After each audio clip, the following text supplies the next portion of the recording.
نکاح کس عمر میں ہونا چاہیے، اس کے بارے میں اسلام ہمیں کیا تعلیم دیتا ہے؟ اصل میں نکاح کے بارے میں جب اس کی اہمیت کو ہم اپنے سامنے رکھیں تو بہت ساری چیزیں ہمارے سامنے واضح ہو جائیں گی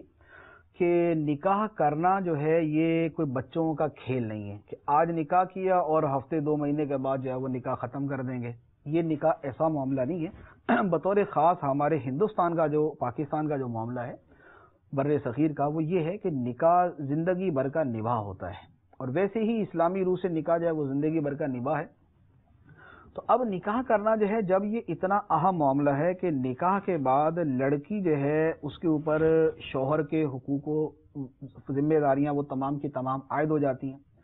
اور شوہر کے اوپر بیوی کے حقوق لازم ہو جاتے ہیں، اس کے خرچے اور اس کے دیگر جو ہے وہ ذمہ داریاں.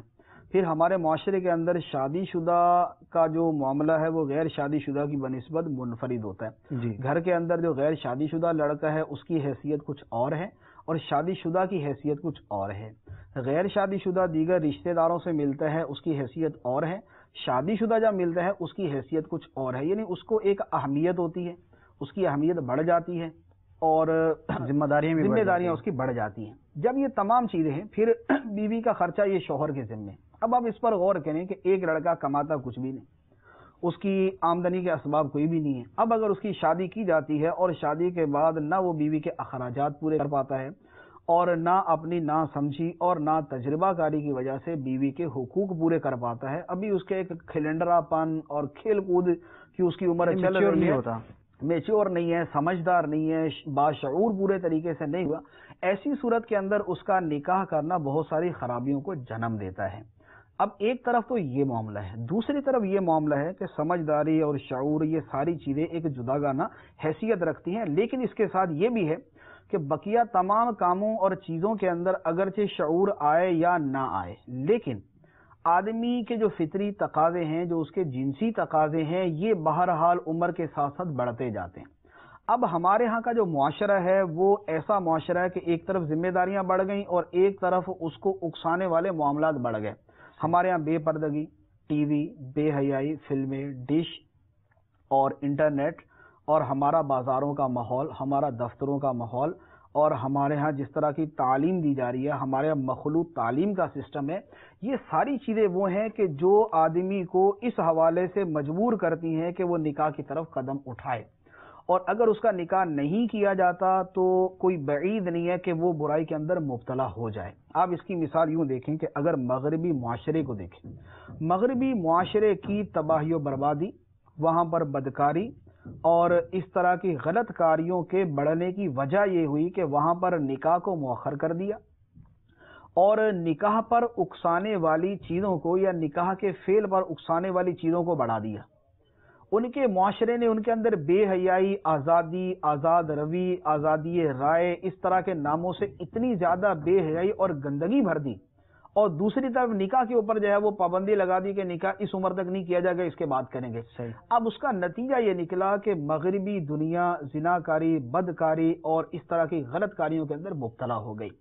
وہ ماحول ہمارے ہاں بھی کنورٹ ہو رہا ہے. ہمارے ہاں کا معاشرہ بھی جو ہے وہ مغرب کے پیچھے پیچھے چلنے کی کوشش کرتا ہے، اسی طرح بے حیائی، بے پردگی جو ہے وہ بڑھتی جا رہی ہے. اب اگر ایک طرف نکاح کو مؤخر سے مؤخر کرتے رہے کہ بھئی اس کی ذمہ داریاں چونکہ ابھی پوری نہیں کر پا رہا لہذا اس کا نکاح مؤخر کر دیا جائے، دوسری طرف اس کو بہت ساری چیزیں جو ہے وہ مجبور کر رہی ہیں اس کے جنسی اور فطری تقاضے پورے کرنے کے اوپر، اب نکاح ہوتا نہیں، آدمی غلط راہ کی طرف چل پڑتا ہے. تو نکاح کے اندر ان دونوں معاملات کو سامنے رکھا جائے، ذمہ داریوں کا شعور جو ہے اس کو دیا جائے، اگر نہیں ہے تو اس کو دیا جائے، اگر وہ سمجھدار نہیں ہے تو اس کو سمجھداری کی باتیں سکھائی جائیں، اس کی تربیت کی جائے. اسلام جو ہے پہلے تربیت پہ زور دیتا ہے. اب اس کے ساتھ جو اس کے دیگر تقاضے ہیں ان کو سامنے رکھتے ہوئے نکاح کے اندر بہت زیادہ تاخیر نہ کی جائے، نہ اتنی تاخیر ہو کہ جس کی وجہ سے اس کے گناہ کے اندر پڑنے کے امکانات بڑھ جائیں.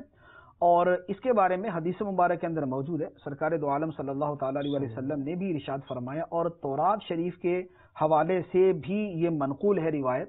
کہ جس شخص کی بیٹی جوان ہو جائے اور وہ اس کا نکاح نہ کرے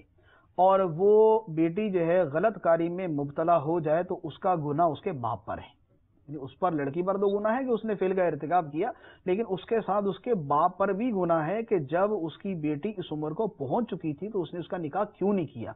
تو اس لیے ہمارے زمانے میں ہمارے معاشرے کو سامنے رکھتے ہوئے کہ ذمہ داریوں کو سامنے رکھتے ہوئے ہمارے ہاں لڑکی کی اس کی گھر والے تربیت کریں، لڑکے کی اس کے گھر والے تربیت کریں، اور اس تربیت کے معاملے کو، اس تربیت کے پیریڈ کو جلد از جلد ختم کر کے ان کو رشتہ ازدواج میں منسلک کر دیا جائے،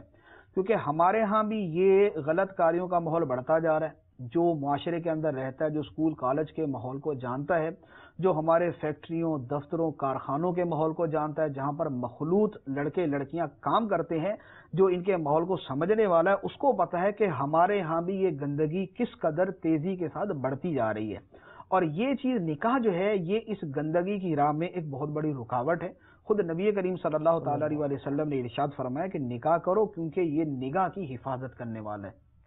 یہ آدمی کی پارسائی کی حفاظت کرنے والا ہے۔ تو نکاح کرنا جو ہے یہ اس گندگی کو ختم کرنے والا ہے، اس لیے نہ تو نکاح کے اندر یوں تاخیر کی جائے کہ ہمارے ہاں جب تک جو ہے وہ بالکل اس کی 30-35 سال کی عمر نہیں ہو جائے گی تب تک اس کا نکاح نہیں کیا جائے گا، اور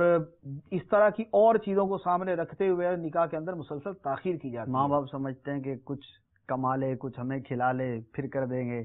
کچھ اس میں کچھ عذر تو قابل قبول ہے کہ واقعی وہ کچھ کمائے گا تو اس کی شادی کی جائے گی، ورنہ اس کے بعد بیوی کو کیا کھلائے گا، تو اس کی بھی ضرورت ہے، لیکن اس کو ایسا عذر نہ بنایا جائے کہ لڑکے اور لڑکی کی عمر مسلسل بڑھتی جا رہی ہے،